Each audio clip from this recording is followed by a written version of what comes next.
nosotros reportamos siempre el efecto del hombre, porque se puede estimar que hay ciclos que tienen que ver con la vida natural de la Tierra. Pero cuando aparece el hombre y, por supuesto, la revolución industrial, etcétera, etcétera, en la ecuación, la emisión de dióxido de carbono ya cambia un poco la narrativa. Y ahí se puede empezar a confundir todo. ¿Qué es lo natural? ¿Qué es lo artificial? ¿Qué se puede evitar y qué no? Vamos a hablar con Javier Sierra, experto en cambio climático y portavoz del Sierra Club.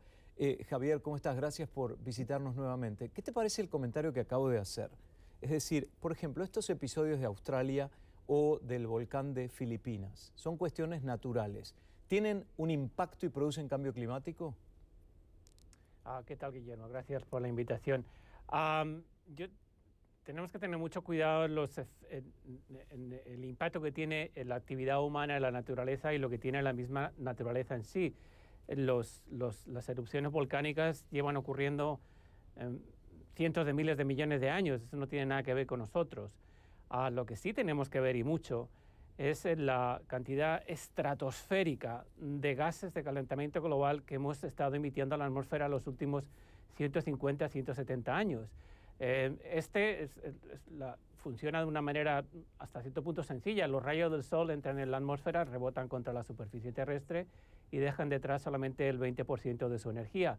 Pero cuando tú tienes estas concentraciones tan gigantescas como las que tenemos ahora mismo y que siguen aumentando desgraciadamente, entonces la química cambia, y la química cambia de una manera radical. Esta es la razón por la que tenemos lo que se conoce como el clima extremo. Cada vez estamos más cerca del punto de no retorno, y lo que estamos viendo en Australia es ni más ni menos que la manifestación quizá más clara que hemos visto desde el principio de la crisis climática de los riesgos a los que nos estamos exponiendo los seres humanos por esta actitud de no actuar en contra de la crisis climática. Quiere decir que los incendios de Australia, al margen de que puede haber algunos incendios como un ciclo natural en Australia o en otras partes del mundo, es una incidencia indirecta por parte del hombre, lo que estamos viendo ahora. Es decir, no es simplemente un incendio que está produciendo el humo y la contaminación, etcétera, etcétera, sino que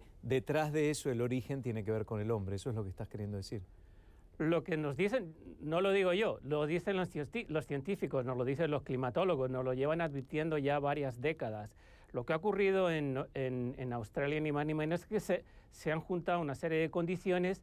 Por ejemplo, llevamos ya semanas con temperaturas de hasta 50 grados centígrados. También Australia ha tenido el año más seco de su historia y está ahora mismo sufriendo la segunda peor sequía de su historia. Entonces, la vegetación ya no se llama vegetación, se llama yesca, ¿ves? Entonces, con cualquier chispa, cualquier rayo, etcétera, se producen estos incendios monstruosos, que en algunos casos, individualmente, algunos de ellos eran tan grandes como la isla de Manhattan.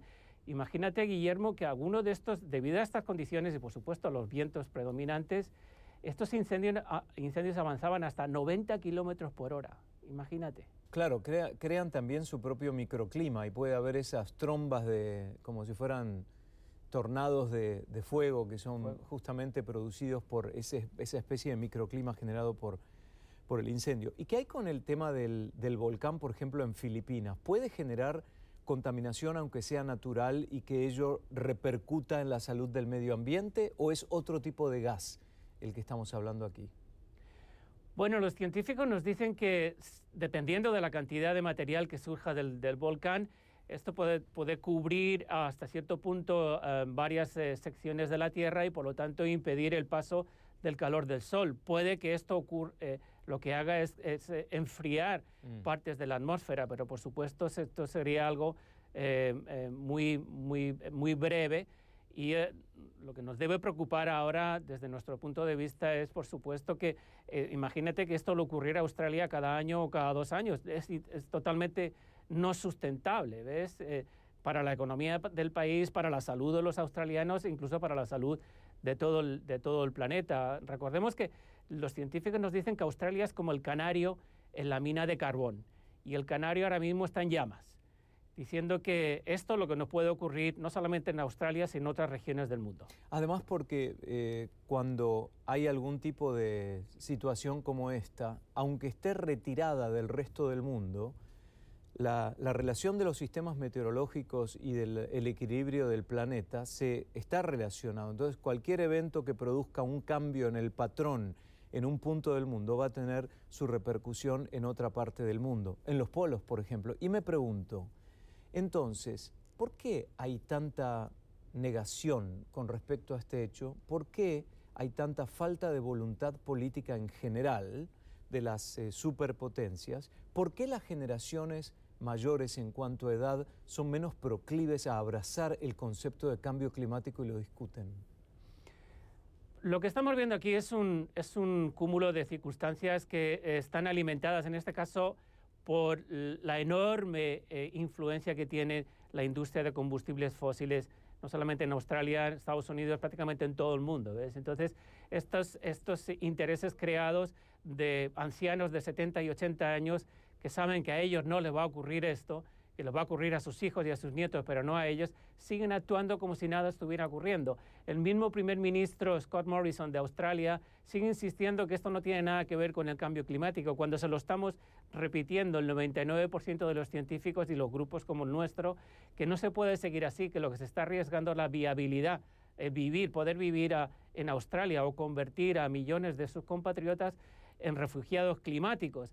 Entonces, vuelvo a insistir, son intereses creados, gente que parece ser que $1.000 millones parece ser que para ellos es cambio de 10 centavos o algo así. Parece que nunca es suficiente dinero, nunca es suficiente poder, cuando lo que están haciendo es jugando con el porvenir de la humanidad.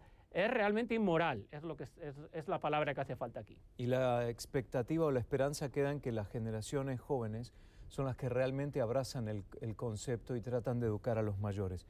Gracias, Javier Sierra, experto en calentamiento global y portavoz de Sierra Club. Hasta la próxima. Gracias, Guillermo. Hasta luego.